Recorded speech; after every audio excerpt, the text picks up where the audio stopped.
ഗ്രൂപ്പിനുള്ളിലെ group രാഷ്ട്രീയം കാണണമെങ്കിൽ കുറവലങ്ങാട് കേന്ദ്രമാക്കി നടക്കുന്ന കടുത്തുരുത്തി നിയോജക മണ്ഡലത്തിലെ വിവിധ മണ്ഡലം കമ്മിറ്റികളുടെ യൂത്ത് കോൺഗ്രസ് തെരഞ്ഞെടുപ്പ് കണ്ടാൽ മതിയാവും.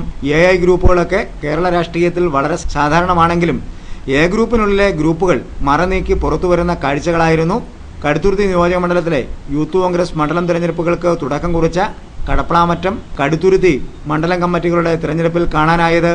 കടുത്തുരുത്തി മണ്ഡലത്തിന്റെയും കടപ്ലാമറ്റം മണ്ഡലത്തിന്റെയും തെരഞ്ഞെടുപ്പുകളാണ് ആദ്യ ദിവസമായ വെള്ളിയാഴ്ച കുറവലങ്ങാട് ഗാനം ഓഡിറ്റോറിയത്തിൽ നടന്നത്. രാവിലെ മുതൽ തന്നെ നേരിയ അസ്വാരസ്യങ്ങളും വാക്കേറ്റവും ഉണ്ടായെങ്കിലും ഉച്ച കഴിഞ്ഞതോടെ ഇത് കയ്യാങ്കളിയിൽ എത്തുകയായിരുന്നു. തെരഞ്ഞെടുപ്പിൽ യൂത്ത് കോൺഗ്രസിന്റെ തന്നെ ജില്ലാതലത്തിലുള്ള നേതാവും ഒരു KPCC അംഗവുമാണ് ആന്റണി ഗ്രൂപ്പിലെ 2 ചേരികൾക്ക് നേതൃത്വം നൽകുന്നത്. I ഗ്രൂപ്പിലെ സ്ഥാനാർത്ഥികൾ മത്സരരംഗത്ത് 2 പഞ്ചായത്തുകളിൽ നിന്നും എത്തിയിരുന്നെങ്കിലും ഇവർക്ക് കാര്യമായ വിജയം കാണാൻ കഴിഞ്ഞില്ല.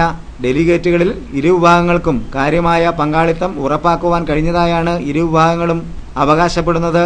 മണ്ഡലം പ്രസിഡന്റ് സ്ഥാനങ്ങളിൽ കടപ്പളാമറ്റത്തേത് യൂത്ത് കോൺഗ്രസ് നേതാവിന് നേതൃത്വം നൽകുന്ന വിഭാഗവും കടുത്തുരുത്തി മണ്ഡലത്തിൻ്റേത് KPCC അംഗം നേതൃത്വം നൽകുന്ന ആന്റണി ഗ്രൂപ്പ് വിഭാഗവും വിജയം കൊയ്തു. കടപ്പളാമറ്റത്ത് അഭിലാഷ് ജോസഫ് പനത്താനത്തും കടുത്തുരുത്തിയിൽ MJ ജെയ്സണുമാണ് മണ്ഡലം പ്രസിഡന്റ് സ്ഥാനത്തേക്ക് വിജയിച്ചത്. Keezhoor Devaswom board college union ചെയർമാനാണ് കടുത്തുരുത്തി മണ്ഡലം പ്രസിഡന്റ് തിരഞ്ഞെടുക്കപ്പെട്ടിരിക്കുന്ന MJ ജെയ്സൺ.